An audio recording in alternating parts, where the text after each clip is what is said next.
Welcome back to more esports talk. I hope you guys are all doing well. It's official, and we should not be surprised. We'll get into exactly why in a bit here, guys. That being Kroenke Sports. Yes, our second LA spot holder. There's LA Optic alongside Kroenke Sports. They own many sports franchises out there. We've talked about them probably way too much here on the channel, but they have now split ways with one of their partners, or I guess you could say under beans, that being Sentinels Organization, who actually helped them run their Overwatch League team, that being the LA Gladiators. It's now Kroenke Sports and Sentinels parting ways, and they are now done. With that announcement, though, just ahead of CWL franchising, this could mean some big things because they've also announced, thanks to Jacob Wolf, his article will be linked down below for all of you guys, some very important things for the future of operations inside Kroenke Sports. Who's going to run things is a giant question because it's very important who runs your new Call of Duty team and your preluding or your pre-existing Overwatch League team, that being the LA Gladiators, as they'll both be staying under the Kroenke umbrella and be run by not Stan Kroenke, who is not given the best word of mouth around the town, especially referring to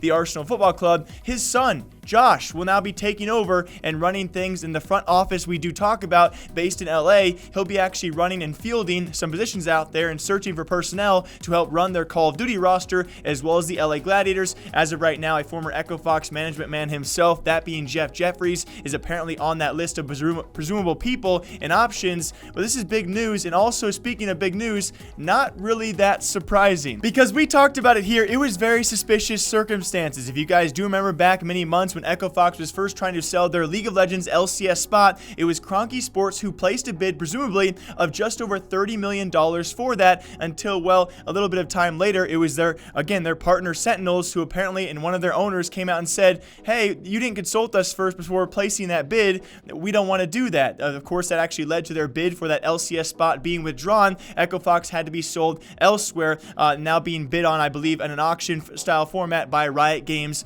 themselves. And then within a week of that being announced, we apparently had Kroenke Sports also placing a bid for a CWL franchise spot, which made people like me, and I'm sure you guys as well, wonder, that's kind of weird. Why were you not allowed to make a bid for a League of Legends LCS spot, but then you were also allowed to bid on a CWL spot? Based off what we know, general knowledge-wise, the LCS or LEC is probably a better option in terms of ROI or making your money back than compared to what we've seen so far for Call of Duty viewership. I'm not trying to offend you Call of Duty fans. I'm super excited, but when it comes to comparing the two franchise leagues, one is established, one is possibly actually ROI positive. Call of Duty, it's a huge mystery and a very, very high buy-in price. So the fact that apparently Kroenke Sports could actually place a bid for League of Legends and then that was actually taken back and then place a bid for CWL, it made no sense. And this actually now does make sense because Sentinels is parting ways completely. Apparently Sentinels want nothing to do with either LCS or, of course, alongside that, want to do nothing with the Call of Duty franchise league. Kroenke Sports, though, they do. They're continuing on by their own, which is, I guess, still good news for all of us, right? But either way, okay,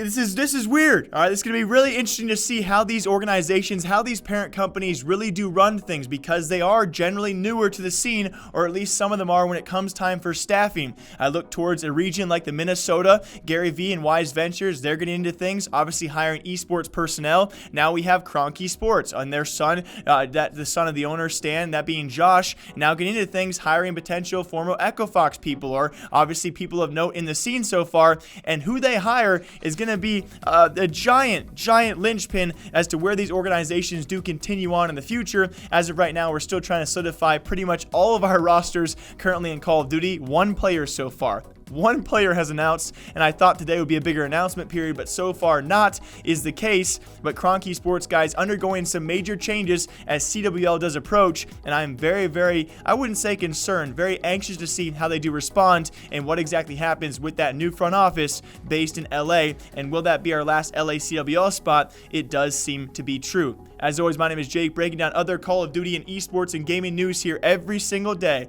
Thank you all for watching. I'll see you back here sometime soon. All right? Maybe I won't. See ya.